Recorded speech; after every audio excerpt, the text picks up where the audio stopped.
करता हूँ। सबसे पहले अब्दुल वाहिद साहब, मैं आपके पास आऊँगा।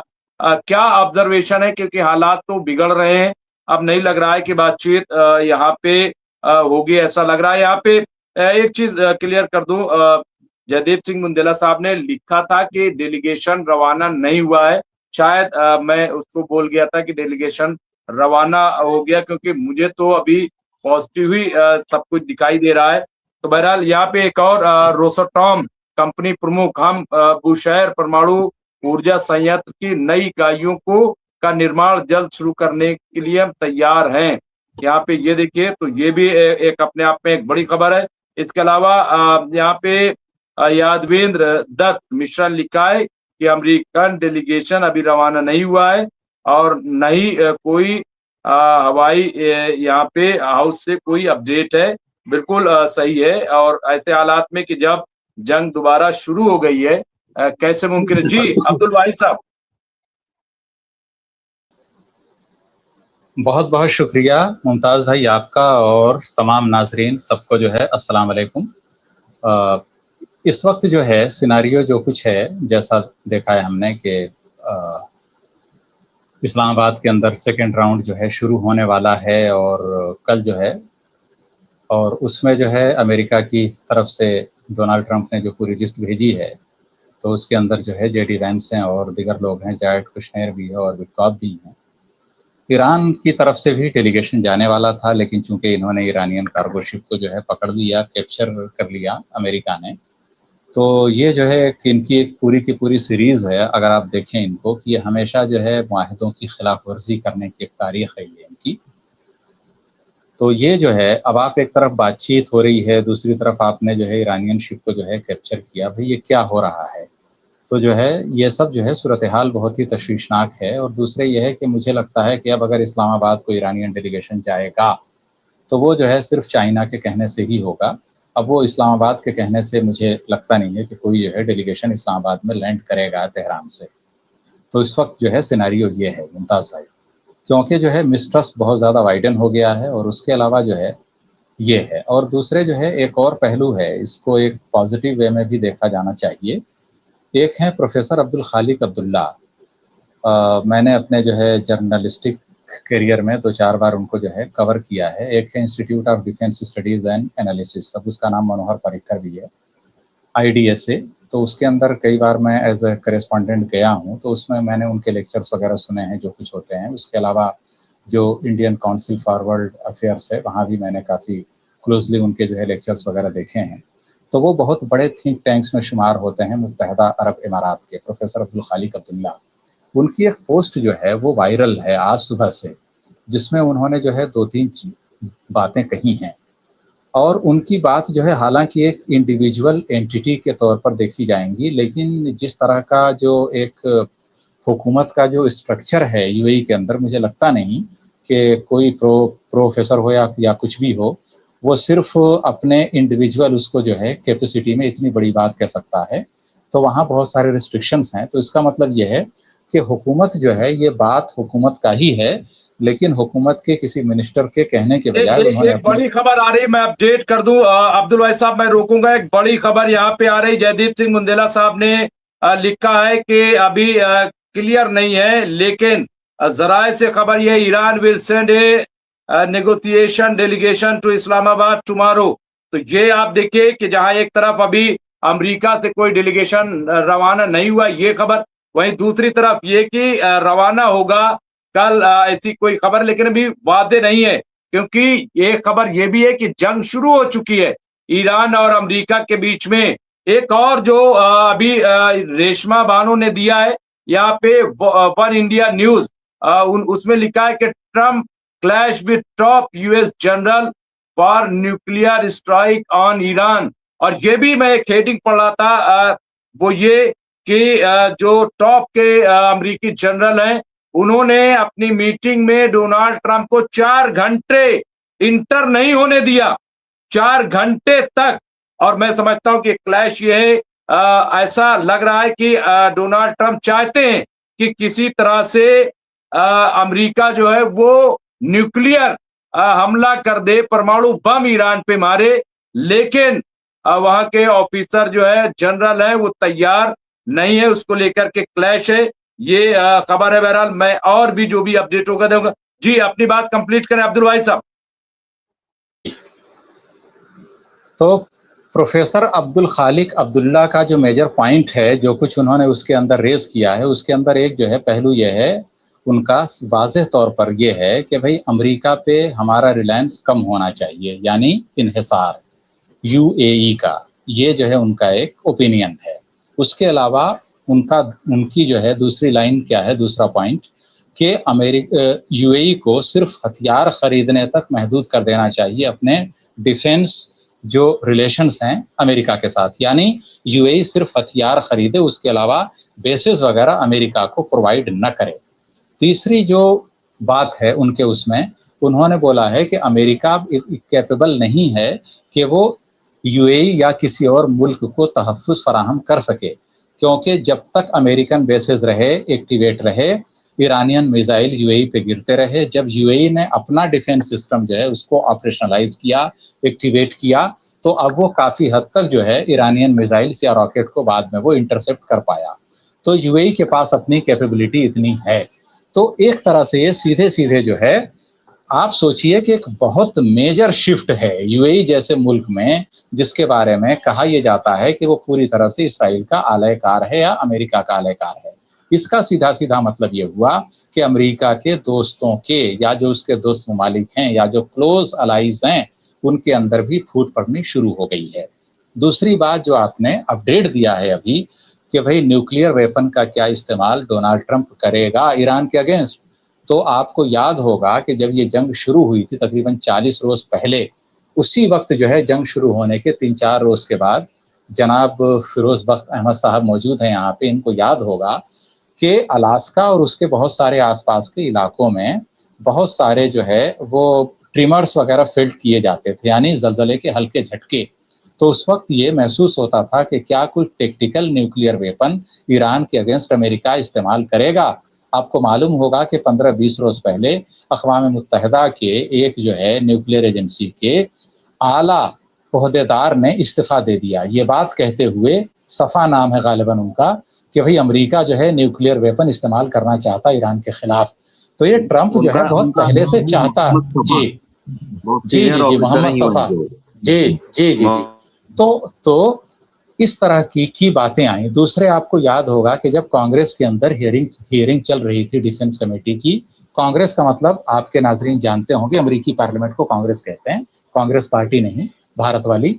तो कांग्रेस के अंदर जो है जब जो है वो मीटिंग थी डिफेंस उसकी, तो डिफेंस हियरिंग के दौरान एक ब्रिगेडियर रैंक ऑफिसर जो है अमेरिका का, उसने जो है कुछ मुखालफत की, उसके हाथ बांध करके मीटिंग हॉल से बाहर ले जाया गया और उसके बाद उसको शायद डिटेंशन में रखा गया है।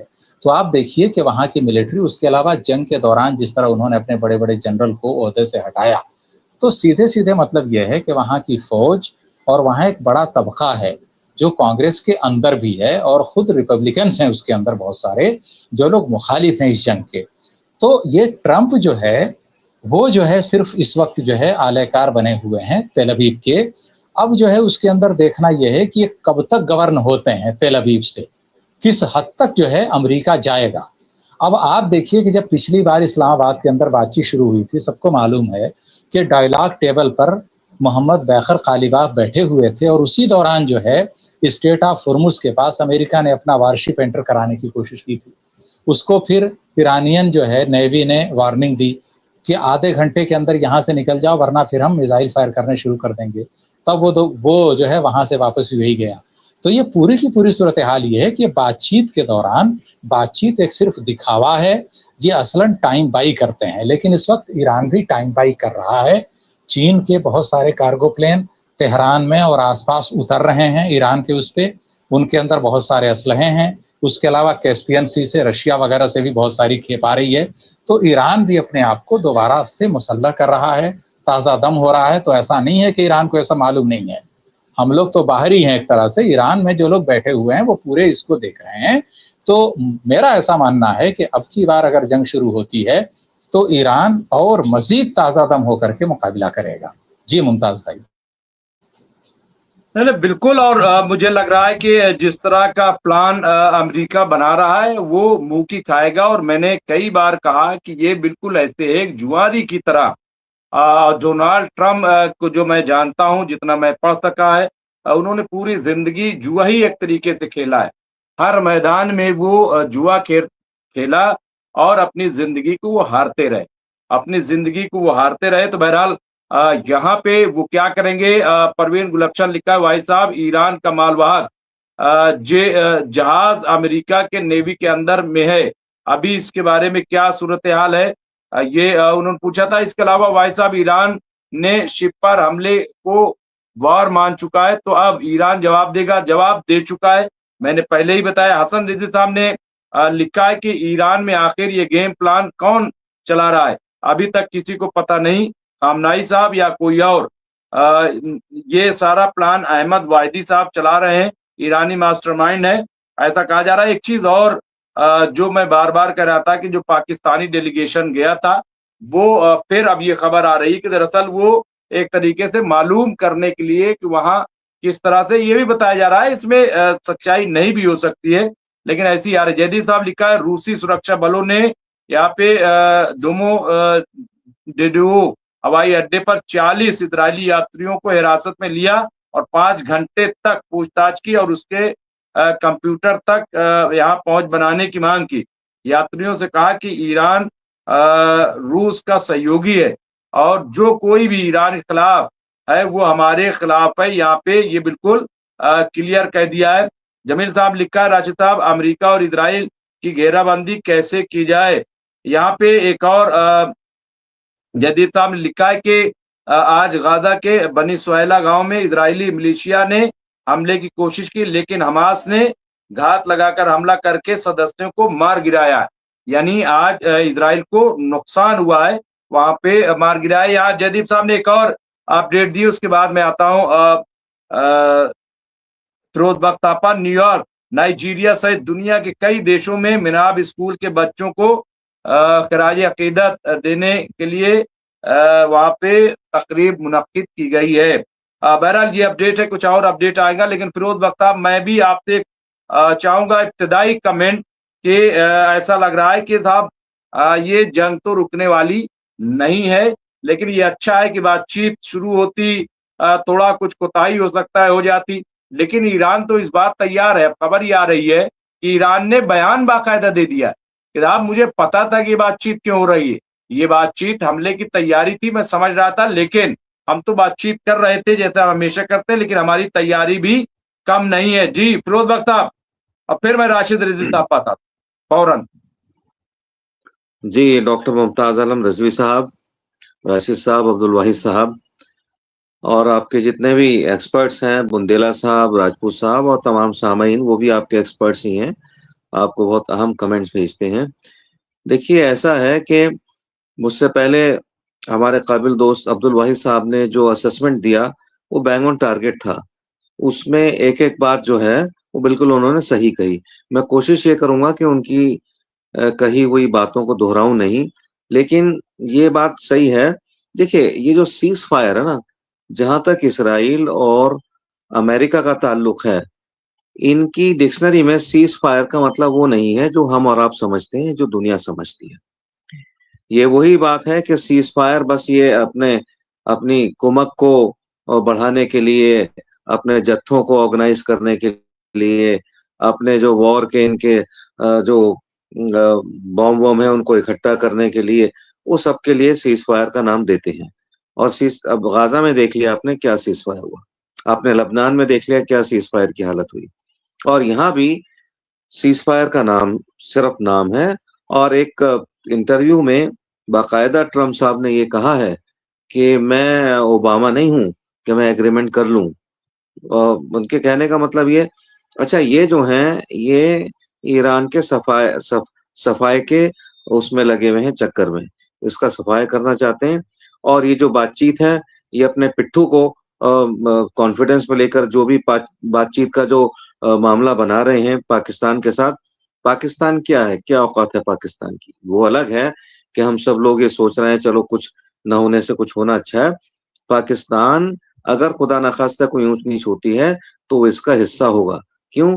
क्योंकि ये जो बातचीत है, ये बिल्कुल सही कहा अब्दुल वाहिद साहब ने, एक दिखावा है, एक नूरा कुश्ती है कि हम बातचीत करना चाह रहे हैं और अपनी शराइत पाकिस्तान से दिलवा देगा ये अमेरिका ईरान को। तो जाहिर सी बात है वो सारी शराइत ऐसी होंगी जो ईरान मानने को तैयार नहीं। ईरान अपना जो है यूरेनियम क्यों दे, ईरान अपने मिसाइल क्यों रोके? तुम ईरान को मारे जाओ, उस पर हमला करे जाओ, इसराइल से अपने जो तुम्हारा प्रॉक्सी है उससे हमला करवाए जाओ ईरान पे और तमाम गाजा वगैरह पे, और फिर कहो जी आप मिसाइल मत तैयार करो। ठीक है, इस तरह की बातें।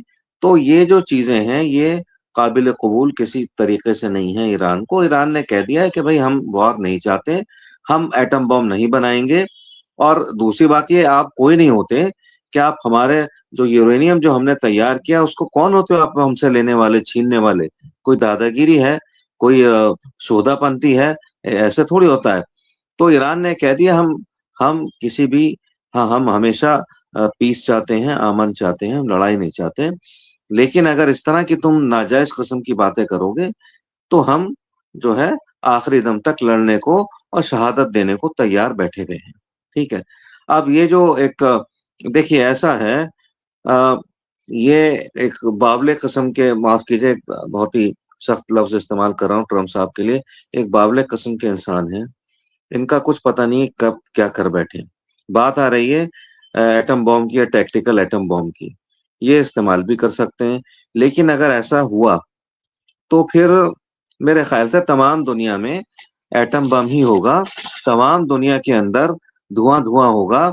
ये सिर्फ ये नहीं होगा कि अमेरिका ने या इसराइल ने या दोनों ने मिलके एटम बम छोड़ दिए ईरान पे, इसमें फिर शामिल होना पड़ेगा दूसरे एटमी जो ममालिक हैं जिनके पास एटमी हथियार हैं और जो अमेरिका के खिलाफ हैं, जैसे चाइना हो गया, रूस हो गया, नॉर्थ कोरिया हो गया, और कहीं ना कहीं इसमें हिंदुस्तान और पाकिस्तान को भी मुलविस होना पड़ेगा। तो अगर ऐसा करते हैं ट्रम्प साहब तो पूरी दुनिया तहस नहस हो जाएगी। और हमारे हदीसों में भी कुछ ऐसा ही है, ये वक्त ऐसा ही है, ये चाहे 1 महीने में हो जाए या 100 साल में या 500 साल में, ये कयामत का तो वक्त है ही है करीब। तो हम दुआ ये करते हैं कि जब तक अमन कायम है, मतलब दुआ से मेरा, तो हमारी ख्वाहिश बिल्कुल ऐसी है। मैं दुआ के लिए आऊंगा। और एक बड़ी खबर यहाँ पे आ रही है, मैं आपको बता दूं, ये जो मैं आपको दिखा रहा हूँ इसी से ताल्लुक रखती है ये खबर। और यहाँ पे जो लिखा है, इस पे ट्वीट जो आया है वो ईरानी फौज का बयान है, उसकी तरफ से आया है कि मुज़ाकरात के टूटने के बाद, जी हाँ ये लफ्ज इस्तेमाल किया गया है ब्रेकिंग न्यूज के तौर पे। यहाँ पे ईरानी फौज ने क्या कहा है, ये बिल्कुल ताजा खबर मैं दे रहा हूं। और उसके साथ ये वीडियो जो आप देख रहे हो ये भी है। मुज़ाकरात के टूटने के बाद आज रात एक बड़े सरप्राइज की तवक्को है, बड़े सरप्राइज की तवक्को है, ये ईरान की फौज ने कहा है। तनाव बढ़ता जा रहा है क्योंकि दुनिया तेहरान के अगले इकदाम की तरफ देख रही है। ये मैं समझता हूं कि बहुत बड़ा बयान है। और ये आप जो देख रहे हो आप, ये इस तरह का वीडियो मैं समझता हूं कि बहुत ही इंपॉर्टेंट है। राशिद साहब, अभी आपने सुना फिरोज बख्श साहब ने बहुत क्लियर कट बात कह दी है जिस तरह से, लेकिन मुझे नहीं लग रहा है कि एटमी जो है वो वॉर फिलहाल होगी। मुझे ऐसा लगता नहीं, क्योंकि जो अमेरिका के जनरल्स है या मिलिट्री है वो इस बात की इजाजत नहीं देगी। लेकिन ईरान ने भी तो कह दिया है, ईरान भी तकरीबन ये ऐलान ही कर चुका है कि वो भी कम नहीं है। यानी अगर ईरान पे परमाणु बम मारने की कोशिश की तो ईरान भी पलटवार करेगा, और वो पलटवार सबसे पहले इजराइल पर होगा। और इनकी जो मिलिट्री फोर्सेस हैं, मैं समझता हूं अभी ये सब जो ईरानी मिसाइल है उसके अंडर हैं, उसके टारगेट में है, निशाने पे है। जी राशिद साहब, यहाँ पे यादवेद मैं दो तीन चीजें यहाँ पे आई हैं। जमील साहब लिखा है अमेरिका और इजराइल के सीजफायर का मतलब पूरी दुनिया को मालूम हो गया है। जयदीप साहब लिखा है कि एटम वाली बात सिर्फ गीदड़ भपकी है, वो दौर अलग था जब सिर्फ अमेरिका के पास एटम बम था, इसलिए वो उपयोग कर पाया, अब वो दौर नहीं है। बिल्कुल सही। हसन रिजवी साहब लिखा है जब से सीजफायर हुआ है तब से ईरान ने अपने आप को पहले से भी ज्यादा तैयार कर लिया है। यादवेंद्र दत्त मिश्रा ने लिखा, मुमताज भाई कुम से प्रोफेसर फिरोज अब्दुल्ला काजमी, उन्होंने दैनिक डीबी लाइव पर बता रहे थे कि ईरानी जनता जंग चाहती है, वार्ता नहीं। तो कोई नेतृत्व दबाव में झुकने वाला नहीं है और ना झुकेगा। हम प्रतीक्षा करेंगे, हम इंतजार करेंगे। जमील साहब लिखा, अभी तक हम सभी सोच रहे थे कि अमेरिका इस जंग से बाहर निकलने का सेफ रास्ता ढूंढ रहा है, लेकिन इजराइल और अमेरिका ईरान को नेस्त नाबूद करने का ख्वाब अभी भी लिए बैठे। जी राशिद साहब। देखिए मुमताज भाई, आज सुबह ईरान ने अमेरिका को 48 घंटे का टाइम दिया था कि 48 घंटे में आप पीछे चले जाओ, होर्मुज से अपनी नाकेबंदी आप पीछे कर लो। हम आपको 48 घंटे का टाइम दे रहे हैं। अब आपको डील करना है या जंग करना है, इसी 48 घंटे में आप फैसला कर लो। उधर डोनाल्ड ट्रंप ने ये कहा है कि फैसला जो भी करना है जेडी वेंस करेंगे, और जेडी वेंस जा रहे हैं और जेडी वेंस आ भी रहे हैं। और वो अभी हमारे यहाँ रात के बजे हुए हैं 11।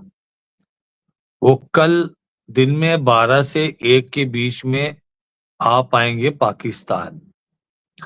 तो जब वो इस्लामाबाद पहुंचेंगे तो हो सकता है रास्ते में ही जेडी वेंस श्योर करें, रास्ते में ही फोन करें ईरान विदेश मंत्री को या फिजिस्कियान साहब को इस मीटिंग में आने के लिए, बात करने के लिए। और ईरान की जो कंडीशन है कि हुर्मुज से पीछे जाओ तभी हम करेंगे, तो हो सकता है कि आज की रात के बाद कल सुबह हमको ये न्यूज मिले कि अमेरिका ने अपनी नाकेबंदी पीछे कर ली है। इसमें कोई बहुत ताज्जुब की बात नहीं है कि अमेरिका का उपराष्ट्रपति अगर आ रहा है इतनी दूर से चल के, तो वो कुछ न कुछ सोच के ही आ रहा होगा, कुछ न कुछ करने ही आ रहा होगा। ये कोई मामूली सेनेटर तो है नहीं। ऐसे हमारे यहाँ एमएलए एमपी होते हैं, खाली बैठे हुए हैं, खेत का दौरा कर लिया तो अपना कहीं घूमने निकल गए। तो वहां पर उपराष्ट्रपति को लेकर के ये हालात, ये स्थितियां नहीं होती हैं। अगर उपराष्ट्रपति आया है तो मतलब ये है कि कुछ न कुछ चीजों में सिंसियरिटी है। ईरान का जो कहना है अपनी जगह बिल्कुल सही है कि हम जान रहे हैं कि बातचीत के बीच में उलझा करके आप हमला करोगे। देखिए मुमताज भाई, जो 2 टाइम पे बातचीत में उलझा करके हमला किया था, उस वक्त अमेरिका का कोई ऑफिशियल नहीं था। इस बार जो पिछली 12 तारीख को जो बैठक हुई थी, उसमें पिछले हफ्ते जो बैठक हुई थी उसमें जेडी वेंस थे, एक ऑफिशियल। अब जो आ रहे हैं वो भी जेडी वेंस आ रहे हैं ऑफिशियल। उस वक्त कौन था? एक ट्रम्प का दामाद था, एक ट्रम्प का दोस्त था, बस। लेकिन इस बार जो है जेडी वेंस, इसको अपनी जनता के सामने जवाब देना है। बाकी क्रूशनर से और बिटकॉफ से अमेरिका की जनता किस अधिकार से जवाब मांगती? अब वो क्यों जवाब देते? उनको तो उनका वोट भी नहीं लेना, उनसे वोट भी नहीं मांगना, ना उनकी जिम्मेदारी थी। लेकिन ये जिम्मेदारी जेडी वेंस की है, इनको जवाब देना पड़ेगा। वहां पर सेनेटर भी इनसे मांगेंगे, कांग्रेस भी मांगेगी, इनको जवाब वहां देना है। इसलिए वो यहाँ पर आ रहे हैं अगर, तो कुछ सोच के ही आ रहे होंगे। वो अलग बात है कि उन्होंने 2 मर्तबा गलत हरकत की, लेकिन हमको यहाँ भी भूलना नहीं चाहिए कि वो दोनों बार कोई भी अमेरिकन ऑफिशियल नहीं था। ईरान को चाहिए था, ईरान बोल सकता था कि हम इनके साथ बिटकॉफ और कुशनर कोई ऑफिशियल नहीं है वहां के, हम इनके साथ कोई डील नहीं कर सकते, कोई बात नहीं कर सकते। आप किसी ऑफिशियल को साथ में भेजो। तो अब कोई ऑफिशियल आएगा तो जवाबदेही सरकार की होगी। अब ऑफिशियल आ रहे हैं, और जब वो आ रहे हैं तो हमको लगता है कि जो इनके नाकेबंदी है वो आज रात तक में खाली हो जाएगी। बाकी डायलॉग डिलीवरी धमकी दोनों तरफ में चलती है, इसमें कोई दो राय नहीं है। डायलॉग डिलीवरी धमकी दोनों तरफ से चल रही है, वो उनको धमकी दे रहे हैं, वो हमको धमकी दे रहे हैं। जंग के माहौल में जब आप रहते हैं तो ये सब चीजें चलती हैं।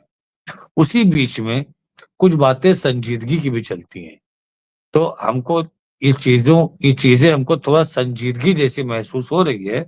अगर जेडी में से नहीं आ रहे होते, सिर्फ कुशनर बिटकॉफ आ रहे होते, हम आपको अभी श्योर कर देते और गारंटी दे देते कि ईरान से कोई नहीं आएगा बात करने, 100%।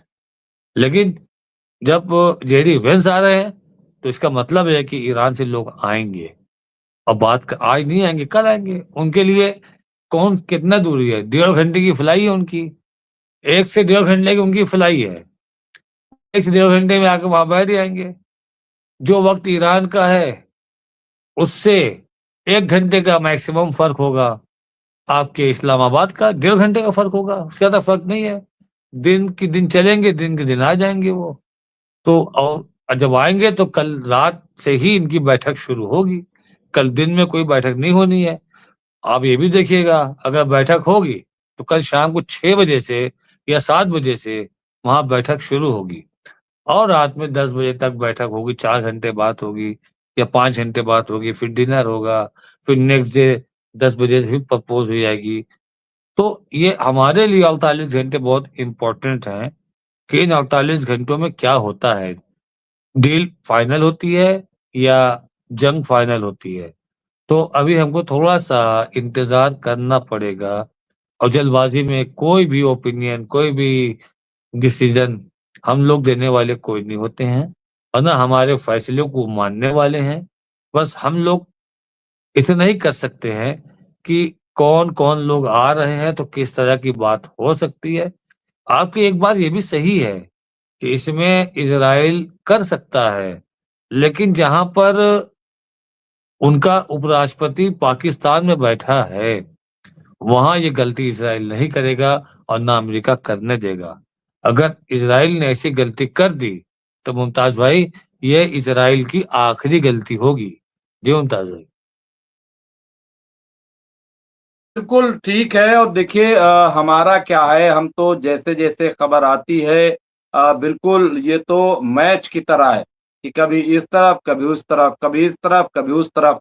तो सवाल ये है कि भाई जो खबर आएगी, अब एक तरफ जब आप हमले कर रहे हो, पलटवार हो रहा है, तो क्या लग रहा है कि भाई जंग शुरू हो गई।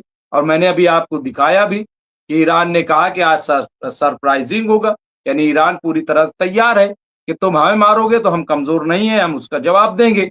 तो और ये बात सही है कि बातचीत के दौरान एक दूसरे जो है वो एक दोनों फरीक जो है अपनी ताकत का मुजाहरा भी करते हैं। वो ये साबित करने के लिए दुनिया की नजर में कि हम किसी दबाव में नहीं हैं और हम बिल्कुल हालत जंग में। तो ईरान ने भी वही दिखाया है। तो बातचीत हो, हम सब यही चाहते हैं, हम कोई फैसला नहीं कर रहे हैं। अब्दुल वाहिद साहब, क्या लग रहा है आपको?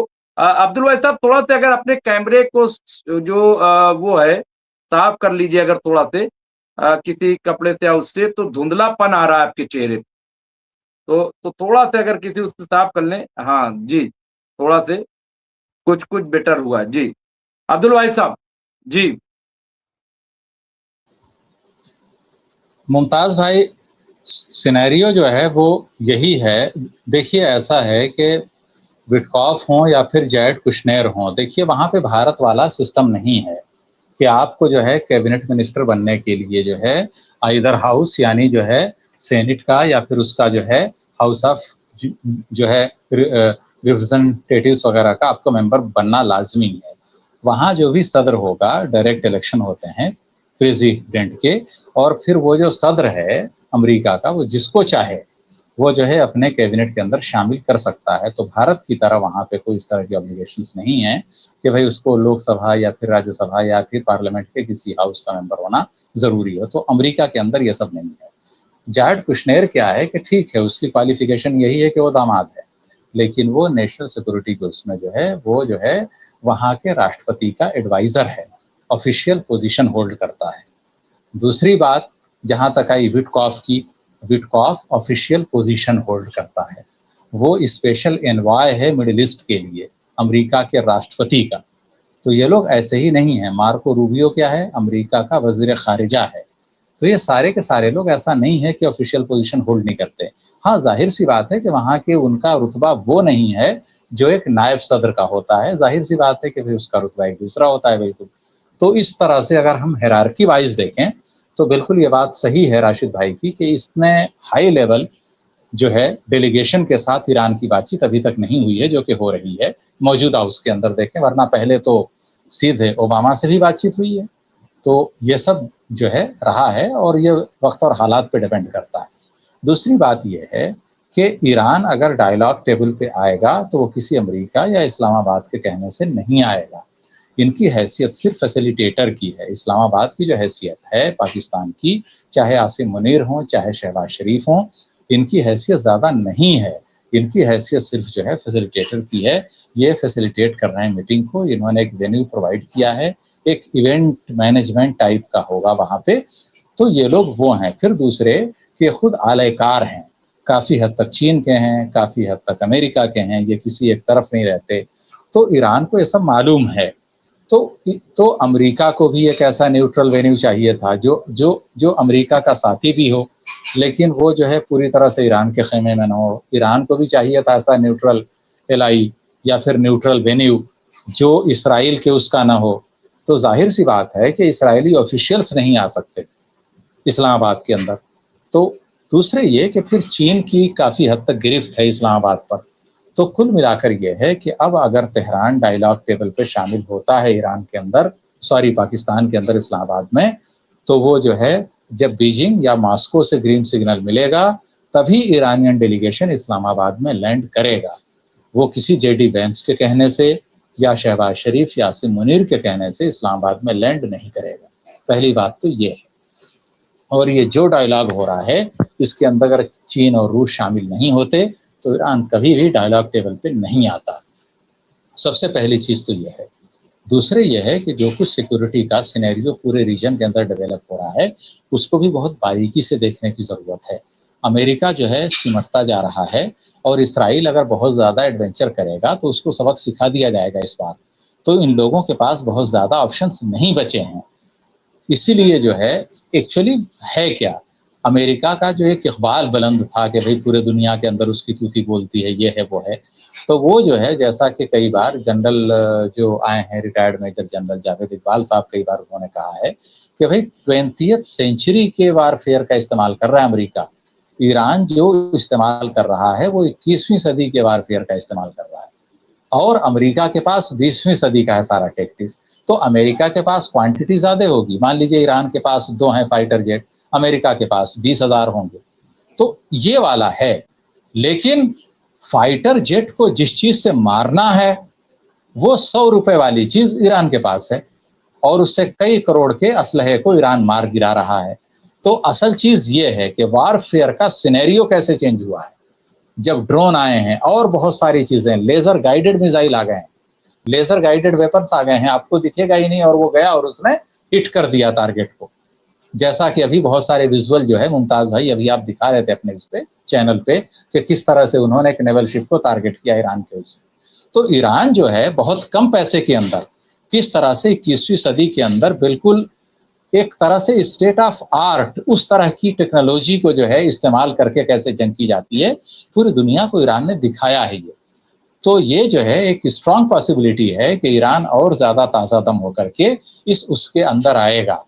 तो ये जो है वो है। और दूसरी बात ये है कि ये इसराइल वगैरह ये बिल्कुल धोखेबाज हैं। ये इन्होंने बड़े बड़े लोगों को धोखे दिए हैं। आप देखिए कि भाई ईरान की, चीन की, इनकी औकात ही क्या है। यहूदियों ने तो रोज़े अव्वल से हुजूर को भी धोखा दिया है। अब आप बताइए कि हुजूर का सैटेलाइट सिस्टम, बताइए दुनिया का कोई सैटेलाइट सिस्टम मुकाबला करेगा। हज़रत जिब्राइल अलैहिस्सलाम आकर के बताते थे कि भी देखिए इनकी साजिश ये हो रही है। हुजूर को बुलाया दावत पे, पूरी दुनिया जानती क्या है। कभी खाने में जहर मिला दिया, कभी गेट पर एक शख्स को, पहलवान को पत्थर लिए हुए खड़ा किया कि भाई हुजूर जैसे ही आए उनको ऐसे मार देना। तो आप बताइए कि हज़रत जिब्राइल बताते थे हुजूर को कि भी देखिए ये है सिनेरियो। तो ये साजिशी कौम है, इसने हमेशा डायलॉग के नाम पर धोखा ही दिया है। ओबामा के बाद से आप देखिए तो ये पूरे के पूरे ईरान को घेरने की कोशिश है इनकी। ये सिर्फ टाइम बाई कर रहे हैं और जब हम लोग इतनी सारी बातें जानते हैं तो क्या ईरान को मालूम नहीं होगा ये सब क़यादत को? उनको सब मालूम है और वो भी तैयारी पकड़ के बिल्कुल रखे हुए हैं वो, और उनका भी हाथ जो है उंगलियां ट्रिगर पर हैं। तो ऐसा नहीं है। तो ये मिस एडवेंचर जो है अमेरिका का बहुत ज़्यादा चलने वाला नहीं है। अब अगर जो है इस्लामाबाद में ईरान आएगा तो वो किसी जैड कुशनेर, किसी विटकॉफ, किसी उसके जो है ट्रंप वगैरह के फ़ोन से नहीं आएगा। बीजिंग या मॉस्को से फ़ोन जाएगा तभी ईरान आएगा डायलॉग टेबल पे। अब ये देखना होगा कि वहाँ से क्या सिनेरियो डेवलप होता है।